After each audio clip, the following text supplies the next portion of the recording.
The Matrix Apocalypse. This is a PowerPoint where I explain what the Matrix is, your role in the Matrix, what to do once you escape the Matrix, and how to protect yourself from the Matrix. I really appreciate you guys for tuning in. Thank you for commenting, and subscribing to the YouTube channel. And if you haven't, what are you doing? No, for sure. I really appreciate you guys, man. It took me some effort to make this PowerPoint, and I really hope that you guys enjoy this PowerPoint and actually learn something, because most of the information that I got from this PowerPoint was really just based on experience. This is nothing that I went on the internet searching for. This is just me primarily speaking from my experience and really just my advice and information that can help one guide themselves through this whole maze. So let's get right into it. The matrix is a vibrational realm that is governed by emotions, primarily fear, doubt, and anxiety. This hierarchy functions to oppress those who are unaware to their subconscious patterns and thoughts. The matrix rewards narcissism, psychopathy, and sociopathy, for these mentalities are the vessels that create dependency. Within the system, dark forces get to invade this heavenly realm and corrupt morals and values. Many people are born into the matrix and are conditioned to fulfill its roles on the basis of survival. So, in case of anybody was wondering what the matrix is, I'm going to just explain it in my own terms, which I already did, but just to make it simpler. So the matrix is basically this invisible realm, this invisible system that we all exist under. And the thing about it is that, see, many people don't really recognize it until, of course, they open their third eye. But for those who have opened their third eye and they're kind of wondering, like, okay, why is this happening? Or they're noticing patterns within the system, that itself right there is the matrix. It's like when you sit back and you see things just orchestrate right in front of you. They morph right in front of you. That's the clear sign of the matrix, especially when its main intention is to bring you in a lower state of mind, have you exist in a lower frequency. Throughout this PowerPoint, I'm going to explain to you guys how to recognize those patterns and how to operate within the system so you don't always have to feel defeated once you encounter it. The Matrix role players, energy vampires. These are people who are obsessed with attention and what attention brings. Typically, these people lack personality and only associate themselves with what is popular. An energy vampire's main goal is to leech off of your essence and beauty to capitalize for their true intentions. Also, energy vampires share one thing in common, and that is invading boundaries. A lot of times, energy vampires use tangible things to gain access to siphon and harvest your energy. Jezebels. The Jezebel spirit possesses the promiscuous individual. These are the first people to recognize something different in you, especially on semen retention. Their purpose in the matrix is to drain you of your life force and keep you at a low state of mind. Jezebels live for drama, attention, and will do whatever to steer you from your life's purpose. They'll go as far as procreating with you and keeping you trapped in a stagnant relationship. Archons. Archons are the invisible forces who control the system. Somewhere along human history, archons were given the permission to invade this physical realm and jump body to body to enforce their rules and principalities. When you are chosen, you will encounter a spree of rejection and denial in places you are overly qualified in. The archon's main goal is to keep you at a low state of consciousness because they feed off of your frustration and misfortune. NPCs. NPCs are lost individuals who are governed by the archons. They have no soul, no real personality, and they are the vessels that the archons choose to act through. Pay attention to mood shifts when dealing with NPCs. A lot of NPCs are unconscious to their patterns, so they won't admit to nothing until it is popular. NPCs are the lowest rank when it comes to the roles in the Matrix.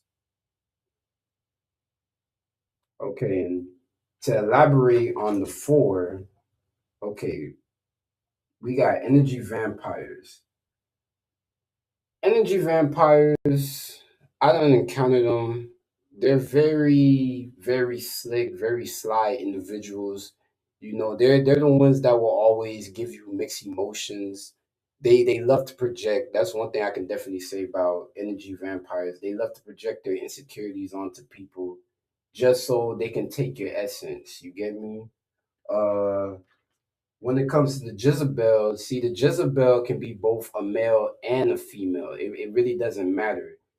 But the Jezebel spirit is mainly governed through just being promiscuous. You know, these are the individuals that just want to lay with you or just be in your energy because of, just your light. Your light, it does something to them. It makes them do strange things because that's what lust does to Jezebels. It makes them do these weird things and want to commit to things that they're not fully sure about.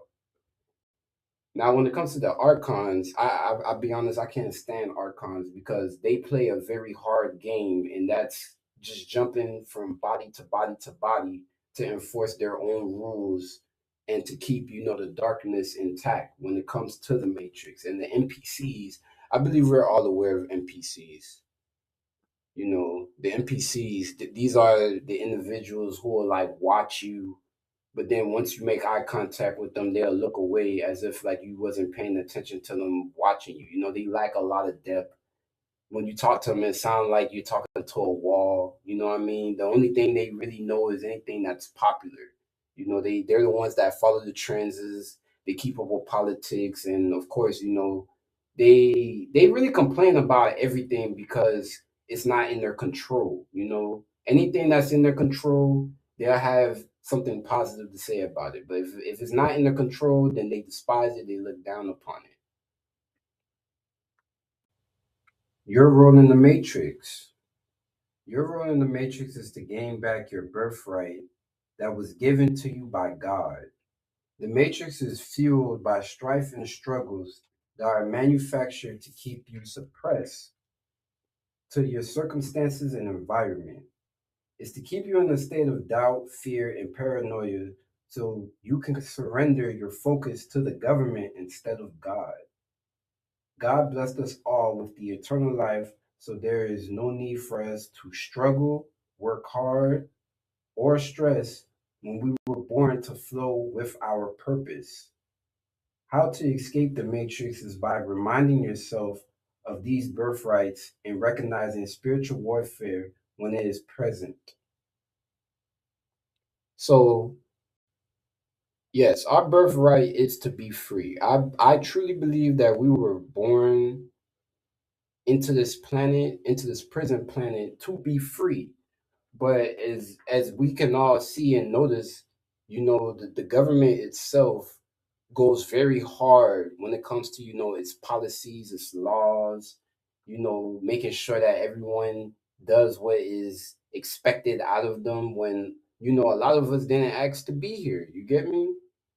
So as far as, your role in this matrix, always remember that, you know, everything that you want, you can have as long as you do what God needs you to do. As far as like a job or anything, when you're at a job, you have duties that you have to fulfill, and of course, after those 2 weeks or 1 week, you get a paycheck. See, when you walking in purpose, when you're fulfilling your role in this matrix, it's not so much about you clocking in or fulfilling your duties. See, you're walking in purpose. You're walking in your light. you're doing God's work. You're doing light work on this realm. So, you should never really worry about, food, shelter, transportation. Like it really doesn't matter because the Most High is gonna bless you with it regardless. As long as you stay aligned to His will and you fulfill your role here in this matrix, He will always make sure that you straight. He will always make sure that you good.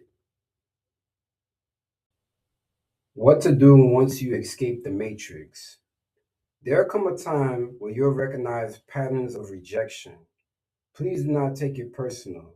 This is a tactic to draw you back in psychologically. Once you escape the matrix, you'll recognize what was once effortless is now faced with unexplainable resistance. Relax and take a deep breath. You are fine. Now it's time to walk in purpose and be blessed by the Most High. From now on, the Most High, Universe, Creator, writes your paychecks, provides food and shelter to you, and will give you what you want as long as you do what you need to do. So, as I stated in the last previous slide, once you accept your purpose and you recognize, a lot of these patterns of just rejection and denial and, people backstabbing you and betraying you, that is a clear sign that you have escaped the matrix. And like for me, it came to a point in time where I was wondering, like, okay, what am I supposed to do now? Until it struck me that what I need to be doing is God's will, because that's the only thing that actually works on this plane. See, we were all convinced that we all have free will when that's not true, because all of us can't go to the airport and hop in a fighter jet and just shoot right into the sky like it's GTA. No, individuals like us, we have to do God's will, regardless of the fact. It doesn't matter how we feel, what day it is, or what time it is. We have to walk in that purpose because once we walk in that purpose, He will literally give us what we want as long as we do what we need to do.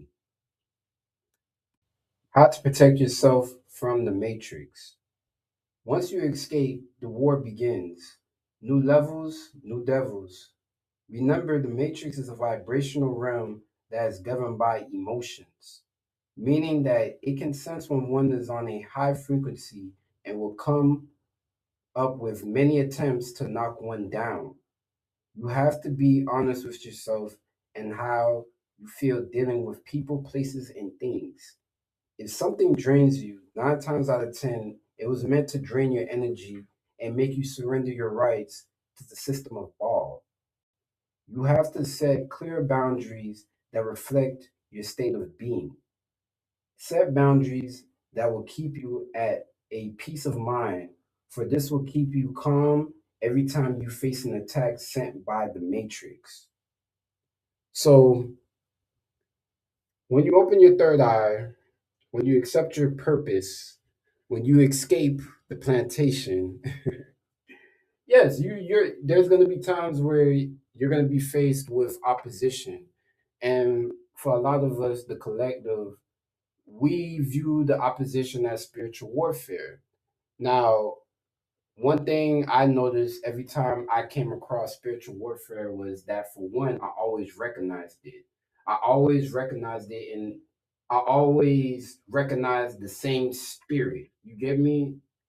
It was some more spirits that I was supposed to list down, especially when it came to the role players of the Matrix, because I forgot to mention the monitoring spirits. Like, that's usually the first stage of spiritual warfare. And a lot of times that spirit itself jumps body to body to body. See, all the role players of the Matrix that I have mentioned, these are invisible forces. Remember, the Matrix is a vibrational realm. So the war that we're having is not with flesh and blood, it's with the dark forces and principalities that run this system. Ephesians 6, Ephesians chapter 6, verse 12. That's a very important verse, especially dealing with this PowerPoint. But yeah, it's like once you recognize the spiritual warfare, I really encourage y'all to not engage with it, because the moment that you engage within the spiritual warfare, that's when we give the enemy an upper hand. I don't care how annoying it gets. I don't care how many rocks they throw. I don't care how misconcepted people start to perceive you. Don't engage. Let the Most High go to war for you, because that's really what this is all about. See, early this morning, I was having, like, a reflection with myself. I was thinking out loud, and I just couldn't understand the purpose in just us being here, us light beings. Like, why are we here? Why is it that we have to go through all this hassle just to give all praise and glory to the Most High until it made sense? Because it goes back to what I was saying. See, the Most High, he's our lieutenant. You get me? He's our champion. You get me? We don't really have to lay a finger or even express how much hatred and frustration we have towards anybody, anything, or any place, because it's going to be expressed by the Most High. That's why I really encourage y'all, whenever you are at the face of spiritual warfare or at the face of opposition, please remain calm. You will get your blessing. Just please remain calm.